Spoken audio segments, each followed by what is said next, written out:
वालेकुम dear students, क्या हाल है जी आपके। उम्मीद करता हूँ आप सारे ठीक और खुशहाल होंगे। शुरू करते हैं अल्लाह के पाक नाम से जो बहुत ही मेहरबान और निहायत ही रहम करने वाली ज़ात है। अच्छा जी, जैसा कि आप लोगों को मालूम है कि आजकल हम जो है आपको जीके करवा रहे हैं और जीके के अंदर आपको स्मार्ट लेक्चर्स के ज़रिए ऑर्गेनाइजेशंस करवा रहे हैं, बाकी चीज़ें भी कराएंगे आहिस्ता आहिस्ता और साथ और चीज़ें भी चल रही हैं। तो देखें यार, तैयारी जो है ना हमेशा वो होती है आपकी एक रेगुलर वे से, जब आप कंसिस्टेंट होकर काम करते हैं और अपने डेली टेस्ट्स को अटेम्प्ट करते हैं। अगर अपने टेस्टों को आप अटेम्प्ट नहीं करते, आज का काम कल पर छोड़ते हैं, तो देख लीजिएगा कि फिर इसका रिज़ल्ट कुछ अच्छा नहीं आने वाला। चलें, फ़िलहाल नसीहतें छोड़ते हैं और काम की तरफ आते हैं। देखें, ऑर्गनाइज़ेशंस के अंदर ना जितनी भी ऑर्गनाइज़ेशंस हैं, चाहे वो रीजनल ऑर्गनाइज़ेशंस हों, चाहे वो आपकी ये जो जिनको कहते हैं ना उनके इंटरनेशनल ऑर्गनाइज़ेशंस हों, जितनी भी हो ना, इन सब के अंदर एक चीज़ तो कॉमन है। अब वो क्या चीज़ है जो कॉमन है इन सब के अंदर? कॉमन चीज़ अब इन सब में ये है कि जो क्वेश्चंस पीपीएससी में पूछे जाते हैं उसके हवाले से मैं बात कर रहा हूँ। एक तो ये है कि वो अक्सर और बेशतर आपसे इनके हेडक्वार्टर्स पूछ लेते हैं बहुत दफ़ा कि जी आरसीडी का हेडक्वार्टर कहाँ पर था, सार्क का हेडक्वार्टर कहाँ है, एटसेट्रा इस तरीके से। दूसरे नंबर पर वो आपसे इसका करंट हेड पूछ लेते हैं जी, करंट चेयरमैन कौन है, करंट सेक्रेटरी जनरल कौन है, एटसेट्रा इस तरीके से, ठीक है? और तीसरे नंबर पर यहाँ बड़ा इंपॉर्टेंट क्वेश्चन है कि आपसे मेंबर्स की तादाद पूछ ली जाती है अक्सर और बेशतर कि जी मेंबर कौन है इस वक्त इसके अंदर, अपना सॉरी, टोटल मेंबर्स इसके अंदर कितने हैं, इनिशियल मेंबर्स कितने थे। और चौथे नंबर पर इसकी जो फॉर्मेशन या फाउंडेशन की जो डेट होती है ना वो पूछी जाती है। तो ये जो चार क्वेश्चन हैं ना यार, ये बड़े इंपॉर्टेंट हैं। अच्छा, मैंने लास्ट टाइम भी आपसे पूछा था कि ये एक एप्लीकेशन है जिससे मैं इस वक्त पढ़ा रहा हूँ और एक और दूसरी एप्लीकेशन से भी मैं आपको पढ़ाता हूँ, आपने अक्सर देखा होगा। तो आप मुझे बताएं कि ये वाली एप्लीकेशन ज़्यादा बेटर है या वो दूसरी एप्लीकेशन जिससे मैं पढ़ाता हूँ वो ज़्यादा बेहतर है। तो आप मुझे बता दें कि आज वाली बेहतर है या पुराने वाली बेहतर है। ये लाज़मी आप लोगों ने बताना है भाई। डिस्कशन फोरम पर बता दीजिएगा या यहीं वीडियो के एंड में कमेंट्स में बता देना। अच्छा, आज का जो यार आपके पास है ना बड़ा इम्पोर्टेंट जो है एक ऑर्गेनाइजेशन बनी थी जिसका नाम था आरसीडी। और ये पूरा नाम अगर इसका लिया जाए तो ये था रीजनल कोऑपरेशन फॉर डेवलपमेंट। क्या नाम था? Regional cooperation for development. अब रीजनल कोऑपरेशन फॉर डेवलपमेंट की अगर बात की जाए तो एक इम्पॉर्टेंट बात ये कि ये कब बनी और कब से कब तक ये कायम रही, क्या ये आज भी मौजूद है? ये एक सवाल आपसे पूछा जा सकता है। तो सुन लो यार, ये 1964 यानी 1964 में बनी और 1979 यानी 1979 में ये एंड हो गई। यानी 1964 से लेकर 1979 तक चली आपकी RCD, regional cooperation for development. Regional cooperation for development. अब पर्पस में एंड में बताता, लेकिन चलो अब देखो नाम से ही पता चल रहा है रीजनल कोऑपरेशन फॉर डेवलपमेंट। तो डेवलपमेंट का मतलब होता है तरक्की करना। इसका मतलब है कि जिन ममालिक ने ये बनाई थी आरसीडी, उनका बेसिक पर्पस क्या था कि एक दूसरे के साथ ताउन करके और ये जितने मेंबर कंट्रीज़ हैं वो एक दूसरे की तरक्की में अहम किरदार अदा कर सकें। कल्चरल डेवलपमेंट हो, एजुकेशन के लिहाज से डेवलपमेंट हो, इंफ्रास्ट्रक्चर की डेवलपमेंट हो, इकोनॉमिक हवाले से जो है इकोनॉमी के हवाले से डेवलपमेंट हो, इसीलिए ये आरसीडी बनाई गई थी 1964 में और 1979 में ये ख़त्म हो गई। ठीक है, 1979 में ये क्यों ख़त्म हुई ये मैं आपको आगे चलकर बताता हूँ। अब इसको बनाने वाले ममालिक कौन कौन से थे जी, वो भी देख लेते हैं। तो सुन लो बेटे, इसको बनाने वाले जो ममालिक थे आपके पास वो थे पीटीआई। अब आप कहेंगे सर ये पीटीआई क्या है? तो यार पीटीआई मैंने आपको याद करने के लिए बताया है। पीटीआई का मतलब है, पी से आपका हो गया पाकिस्तान, सॉरी, पी से आपका हो गया पाकिस्तान और टी से आपका हो गया टर्की और आई से हो गया ईरान। यानी इन तीन ममालिक ने मिलकर, पीटीआई ने मिलकर आपके रीजनल कोऑपरेशन डेवलपमेंट बनाई थी आरसीडी 1964 में। ठीक है, और उसके बाद अगर इसकी वही दोबारा बात आ गई, एंडेड इन 1979। अब ये 1979 में क्यों एंड हुई, ये बड़ा एक इम्पोर्टेंट पॉइंट है और ये पूछा जा सकता है आपसे इंटरव्यूज़ के दौरान कि जी जो आरसीडी थी 1964 में बनी, फिर ये 1969 में क्यों ख़त्म हुई? क्या इसकी ऐसी वजह बनी थी कि 1979 में 1979 में ये ख़त्म हो गई? 69 कह रहा हूँ, सॉरी 79, 1979। इसकी वजह भाई ये है कि ईरान ने 1979 में इसको लेफ़्ट कर दिया था। अब ईरान के लेफ़्ट करने की वजह क्या थी? तो आप लोगों को ये भी पता होना चाहिए कि ईरान के अंदर इनकलाब यानी एक इस्लामिक रेवोल्यूशन आया था 1979 में। और ये जो इनकलाब था ना ईरान के अंदर, ये इस इनकलाब की वजह से 1979 में जब रेजीम चेंज हुई, गवर्नमेंट चेंज हुई, रज़ा शाह पहलवी जो थे इनके आखिरी हुक्मरान, आखिरी आप उनको चाहे डिक्टेटर कह लो या आखिरी जो है एक समझ लें कि एक प्रोलॉन्ग्ड आप उसको हुक्मरान कह लें, उनकी हुकूमत ख़त्म हुई और एक नई इस्लामी हुकूमत 1979 में कायम हुई और उन्होंने आरसीडी से मतलब आरसीडी को खैरबाद करने का फ़ैसला कर लिया। जब 1979 में ईरान ने इसको छोड़ा, तो ज़ाहिर-सी बात है फिर इसका कोई मकसद नहीं रह जाता था। सिर्फ़ 2 ममालिक का तो ग्रुप नहीं चल सकता ना, 2 ममालिक का तो बायलैटरल एग्रीमेंट होता है, कोई ऑर्गनाइज़ेशन नहीं होती। कम से कम 3 ममालिक होना ज़रूरी होती हैं किसी ऑर्गनाइज़ेशन के लिए, लिहाज़ा इसको एंड होना ही था। अच्छा, रज़ा शाह पहलवी जो थे उनकी गवर्नमेंट ख़त्म हुई 1979 में इस्लामी इनकलाब के बाद। उसके बाद कौन शख्स था जिसकी हुकूमत स्टार्ट हुई, ये मुझे आप जवाब देंगे डिस्कशन फोरम पर, क्योंकि ये 2 क्वेश्चंस अक्सर व बेशतर पीपीएससी में, एफपीएससी में पूछे जाते हैं कि जी 1979 में ईरान के अंदर इस्लामिक रेवोल्यूशन जो आया है, आखिरी हुक्मरान कौन था? रज़ा शाह पहलवी। और उसके बाद जनाब किसकी गवर्नमेंट आई? ये मेरा आपसे क्वेश्चन है, ठीक है जी। तो 3 ममालिक भी आपको याद हो गए, जितनी इंपॉर्टेंट बातें थी सारी आपको बता दी गई। अब उसके बाद क्या हुआ? जब ये 1979 में ख़त्म हो गई, उसके बाद क्या हुआ? देन उसके बाद जनाब इसी आरसीडी को एक नया नाम दे दिया गया, ईसीओ।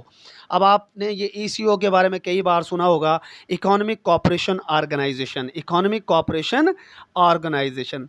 अभी जो इकोनॉमिक कोऑपरेशन ऑर्गेनाइजेशन थी ना, ये भी बेसिकली वही आरसीडी को दोबारा से बनाया गया, आप ये कह सकते हैं कि वही जो आरसीडी 1979 में ख़त्म हुई, उसी को दोबारा से फिर आपके पास दोबारा से जनाब 1985 में फिर से बनाया गया एक नए नाम से, जो नया नाम क्या था? ECO, economic cooperation organisation. और बनाने वाले ममालिक फिर से वही थे, यानी कि पीटीआई। पीटीआई मैं आपको पीछे बता चुका हूँ, पाकिस्तान, टर्की एंड ईरान, ठीक है। अच्छा, स्टार्ट में सिर्फ यही 3 ममालिक मौजूद थे इसके अंदर। थोड़ा सा वेट कीजिएगा, मैं इसका थोड़ा सा कम कर लेता हूँ ताकि आपको डिफरेंट कलर्स मिल जाएं। अच्छा, 1985 में ये बन गई। टोटल इसके अंदर कितने ममालिक थे? फाउंडिंग मेंबर्स इसके 3 थे स्टार्ट में। अच्छा, 3 ममालिक थे, लेकिन आपको पता है कि आजकल जो ईसीओ है, इकोनॉमिक कोऑपरेशन ऑर्गेनाइजेशन है, उसके अंदर आजकल जो ममालिक की तादाद है ना, वो 10 है, यानी नंबर जो मेंबर्स की है वो 10 तादाद है। तो 7 जो मेंबर्स थे ना, ये बाद में ऐड हुए हैं। पहले सिर्फ 3 ही थे, बाद में 7 मेंबर्स ऐड हुए। 1985 से लेकर 1992 1992 तक 3 ही मेंबरान रहे। और उसके बाद 1992 में, यानी अगर आप इसकी डेट को नोट करें, याद रखिएगा इस डेट को आप, 28 नवंबर 1992 को मज़ीद 7 मेंबर्स इसमें ऐड हो गए। तो 3 पहले थे, 7 अब ऐड हो गए, टोटल कितने हो गए? 10 हो गए। और यही जो मैं आपको एक और इम्पोर्टेंट बात बता दूं, यही जो आपका 28 नवंबर है ना, 28 नवंबर, इसी को, यही जो दिन है, इसी डेट को आपका जो ईसीओ है, इकोनॉमिक कोऑपरेशन ऑर्गेनाइजेशन, उसकी पहली समिट हुई थी। इससे पहले इनकी कोई समिट नहीं हुई थी, ठीक है। पहली समिट जो इनकी हुई है ईसीओ की, वो 1992 में ही हुई है और 28 नवंबर को हुई। कहाँ पर हुई थी, किस जगह पर हुई थी, ये मेरा आपसे सवाल है कि किस शहर में, किस जगह पर हुई। और इसीलिए 28 नवंबर को ईसीओ जो इकोनॉमिक कोऑपरेशन ऑर्गेनाइजेशन है, वो अपने दिन के तौर पर आज भी मनाता है, यानी कि ईसीओ डे। कभी पेपर में पूछ लिया जाए, यही वो क्वेश्चंस हैं, न्यू क्वेश्चंस जो पीपीएससी एफपीएससी में आते हैं और जो स्टूडेंट्स को नहीं आते। स्टूडेंट्स कहते हैं सर हमने एडवांस मॉडल पेपर्स पढ़ लिए, कारवान पढ़ लिया, पता नहीं सवाल कहाँ कहाँ से उठते हैं। तो यही वो सवाल आते हैं जो मैं आपको बता रहा हूँ, जो न्यू क्वेश्चंस आपसे पूछे जाते हैं कि जी ईसीओ में पहले 3 मेंबरान थे, आजकल टोटल 10 हैं, बाकी 7 मेंबर्स कब ऐड हुए थे? तो वो 1992 में 28 नवंबर को ऐड हुए थे। और इस दिन को पहली समिट भी हुई ईसीओ की। और अब करंटली इसके अंदर टोटल 10 मेंबर्स मौजूद हैं। इसीलिए ये जो 8 नवंबर है, इसे क्या कहा जाता है? ईसीओ डे भी कहा जाता है, ठीक है जी। तो ये इंपॉर्टेंट बातें आपको, मुझे उम्मीद है कि याद हो गई होंगी। उसके बाद नेक्स्ट बड़ा इंपॉर्टेंट क्वेश्चन है कि जी ये जो ईसीओ है, इसका हेडक्वार्टर कहाँ पर है? ईसीओ का हेडक्वार्टर की अगर बात की जाए, तो मैं आपको पहले ही बता चुका हूँ, ये बड़ा इंपॉर्टेंट क्वेश्चन होता है। तो भाई ईसीओ का हेडक्वार्टर है तेहरान, यानी कि ईरान के अंदर। तेहरान, ईरान मुल्क जो है बड़ा मशहूर मुल्क है, बड़ा इंपॉर्टेंट मुल्क है मिडल ईस्ट का और एशिया का। उसका जो कैपिटल है तेहरान, वहाँ पर इसका हेडक्वार्टर है। और ये जब शुरू में 3 ममालिक थे ना इसमें, उसी वक्त इसका जो कैपिटल है ना, वो तेहरान में बनाया गया था, ठीक है। अच्छा, वो जो पहले आरसीडी बनी थी, उसका कैपिटल अपना, उसका आप हेडक्वार्टर मुझे बताएंगे कि आरसीडी का हेडक्वार्टर शुरू में, चलो वो बनी तो थी, बाद में ख़त्म हो गई बेशक, लेकिन क्या उसका हेडक्वार्टर ईरान तेहरान के अंदर ही था या कहीं और था? ये मेरा आपसे क्वेश्चन है। अच्छा, कुछ क्वेश्चन जो मैं आपके लिए छोड़ता हूँ, इनका मकसद ये होता है कि आप डिस्कशन फोरम पर थोड़ी-सी आप एंगेज हों और आप कुछ खुद भी सर्च करें ताकि आपको चीज़ें सर्च करना भी आएँ। ठीक है जी, ये ईसीओ का हेडक्वार्टर कहाँ पर है? आजकल भी ईसीओ का हेडक्वार्टर कहाँ है? तेहरान यानी कि ईरान में। और अगर इसके ऑफ़िशियल लैंग्वेज की बात की जाए, तो ऑफ़िशियल लैंग्वेज इनकी इंग्लिश है। हालाँकि देखें, तीनों मुस्लिम कंट्रीज़ इसके अंदर से जिन्होंने इसको शुरू-शुरू में बनाया, बट अफ़सोस कि इनकी जो ऑफ़िशियल लैंग्वेज है वो इंग्लिश ही है। बाकी ये जो है आपस में तो ख़ैर मुख्तलिफ़ लैंग्वेजेज़ के अंदर गपशप कर लेते हैं। उसके बाद ईसीओ की इम्पोर्टेंस क्या है? ये आपसे इंटरव्यूज़ के अंदर पूछा जा सकता है कि ईसीओ की इम्पोर्टेंस क्या है? तो यार आपको पता है कि ईसीओ बनाने वाले ममालिक ही 3 थे, पीटीआई, पाकिस्तान, टर्की और ईरान। तो देख लो आपके पाकिस्तान और टर्की के कितने अच्छे रिलेशनशिप्स हैं आजकल। और वो काफ़ी हद तक ना उस अच्छे रिलेशनशिप्स की जो वजह है ना, वो ये ईसीओ भी है। इसी की वजह से पाकिस्तान और टर्की के दरमियान काफ़ी अच्छे रिलेशनशिप्स हैं। और उसके अलावा आपको पता है कि पीस पाइपलाइन शुरू हुई थी पाकिस्तान और ईरान के दरमियान, जो एक गैस पाइपलाइन मंसूबा है। और उस गैस पाइपलाइन मंसूबे की अगर मैं आपको बात बताऊँ, तो ईरान तो अपनी साइड से काफ़ी हद तक काम उसका कंप्लीट कर चुका है। ताफ्तान जो बॉर्डर है पाकिस्तान और ईरान के दरमियान, ताफ्तान ताफ्तान बॉर्डर, वहाँ तक बल्कि उससे भी थोड़ा-सा बॉर्डर के क्रॉस करके उन्होंने जो है ना वो पाइपलाइन बिछा दी थी। बट पाकिस्तान ने अमेरिका की वजह से प्रेशराइज़ होकर उसको जो है कबूल ना किया।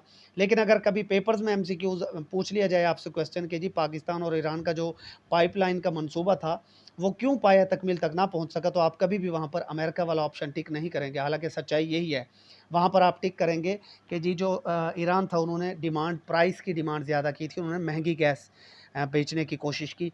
इस वजह से जो है पाकिस्तान ने उसको रिजेक्ट कर दिया उनके प्रपोज़ल को। बहरहाल उम्मीद करते हैं कि फ्यूचर में ये देखें ना, ईसीओ जो ऑर्गेनाइज़ेशन है, इसी की वजह से ये प्रोजेक्ट स्टार्ट हुआ था। अगर ईसीओ ना होती तो शायद ये गैस पाइपलाइन का प्रोजेक्ट, जिसे पीस पाइपलाइन भी कहा जाता है, ये शायद स्टार्ट ही ना होता। अच्छा जी, अब टोटल आपको पता है कि इसके अंदर 10 कंट्रीज़ हैं। अब 10 कंट्रीज़ जो याद करने, इसके क्या ट्रिक है यार, कि जी दो जो अब आजकल जो 10 कंट्रीज़ हैं वो कौन-कौन से हैं? भूल जाते हैं ना। तो पीटीआई तो पहले ही थे शुरू में, पीटीआई के बाद जान और तान और याद कर लो, पीटीआई, जान, तान। आजकल वैसे भी जो पीटीआई को नौजवान सपोर्ट करते हैं, देखिए मैं बार-बार कह चुका हूँ, मैं किसी भी पार्टी को सपोर्ट नहीं करता। पॉलिटिक्स मुझे पता है कि सारे के सारे पॉलिटिशियंस जो है ना, मैं तो ये मानता हूँ, सारे के सारे खाने के लिए एक ही इकट्ठे हो जाते हैं। ये सारी की सारी सियासत आवाम को बेवकूफ़ बनाने के लिए की जाती है, चाहे वो कोई सी भी पार्टी हो। नाराज़ ना होना, बहरहाल मैं किसी पार्टी को सपोर्ट नहीं करता। अच्छा जी, पीटीआई, जान, तान, तो कहते हैं ना जी, पीटीआई को सपोर्ट करने वाले नौजवान कहते हैं जी पीटीआई हमारी जान है और जनाब पाकिस्तान भी हमारी जान है। वो तो ऑफ़ कोर्स है। तो पीटीआई, जान, तान याद रखना। 10 आपको जो मेंबर्स हैं वो याद हो जाएँगे। कैसे याद होंगे जी, आप देखिए।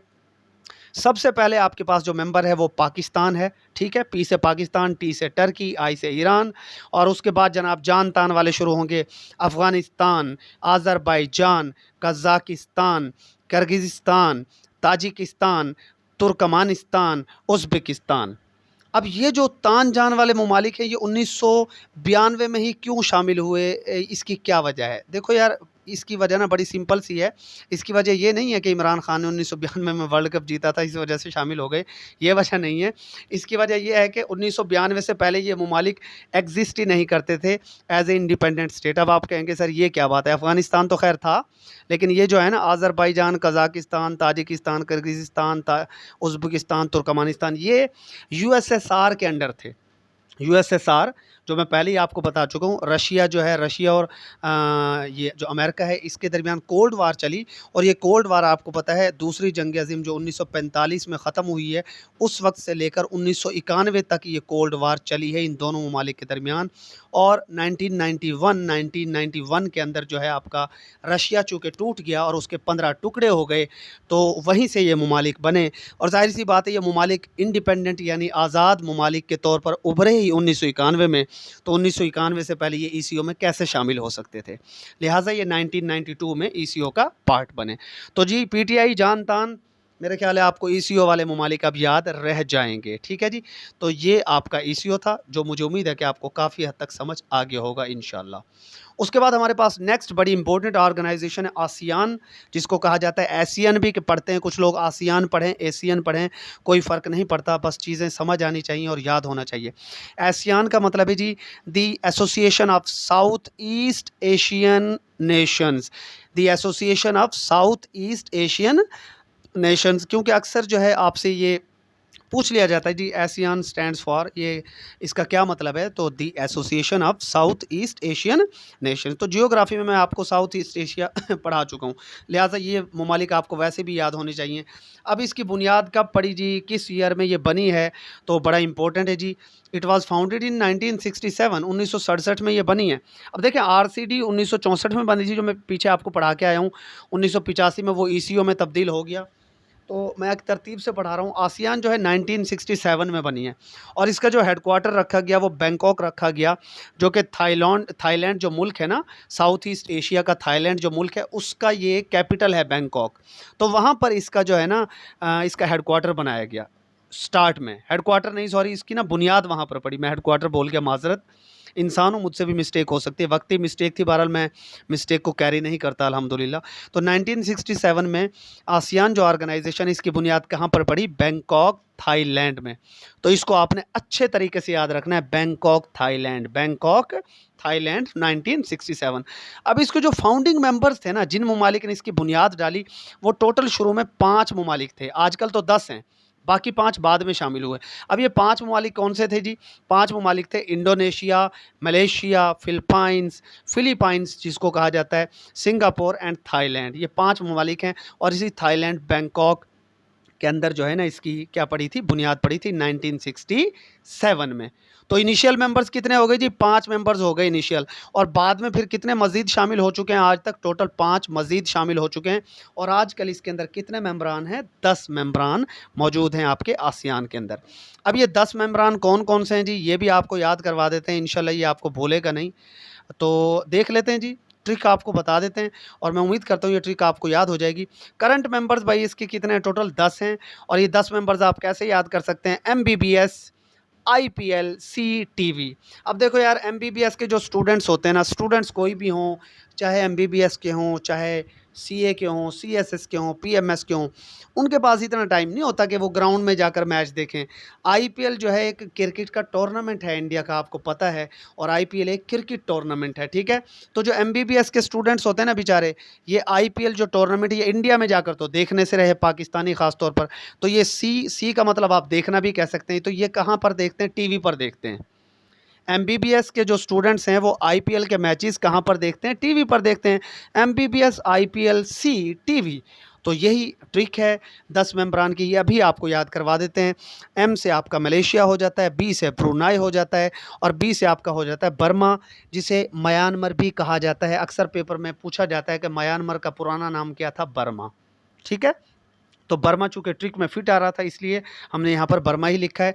आई से आपका अच्छा म्यांमार हो गया, उसके बाद एस से हो गया आपका सिंगापुर, आई से हो गया इंडोनेशिया, पी से हो गया फिलीपाइंस, और एल से हो गया लाओस, और सी से हो गया कंबोडिया, और टी से हो गया थाईलैंड, और जनाब वी से हो गया आपका वियतनाम। और ये सारे वो ममालिक हैं जो मैंने आपको जब एशिया का नक्शा पढ़ाया था, तो साउथ ईस्ट एशिया के सारे ममालिक हैं, जो आपको वैसे भी बहरहाल याद होने चाहिए कि साउथ ईस्ट एशिया में कौन कौन से ममालिक एग्जिस्ट करते हैं। एक आध कोई बाहर का हो सकता है, लेकिन मेरे ख्याल से तकरीबन सारे वही हैं, ठीक है जी।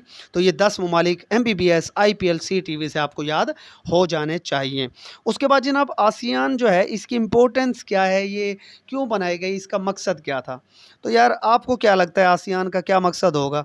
तो भाई ये भी जो है एक रीजनल ऑर्गेनाइजेशन थी, और इसका मकसद था कि साउथ ईस्ट एशिया जितनी भी ये जो रीजनल ऑर्गेनाइजेशन है ना, इन सब का मकसद ये था कि मेंबर कंट्रीज़ के दरमियान ताउन हो, वो टेररिज्म को भी कंट्रोल करें, पीस एंड सिक्योरिटी के लिए काम करें, और एक दूसरे की इकॉनमी को डेवलप करने के लिए भी काम करें, ट्रेड को जो है बढ़ाया जाए, और टैरिफ्स वगैरह को भी कम किया जाए, और एक दूसरे की मदद की जाए इकॉनमी के हवाले से भी, और जो मेंबर कंट्रीज़ हैं वो एक दूसरे का भरपूर साथ दें, ठीक है। इनका मकसद होता है एक दूसरे की मदद करना, इकॉनमी के हवाले से भी, सोशल हवाले से भी, हर तरीके से, ठीक है जी। तो मुझे उम्मीद है कि आपको ये बातें समझ आ गई होंगी। स्टे ब्लेस्ड, अल्लाह हाफिज़।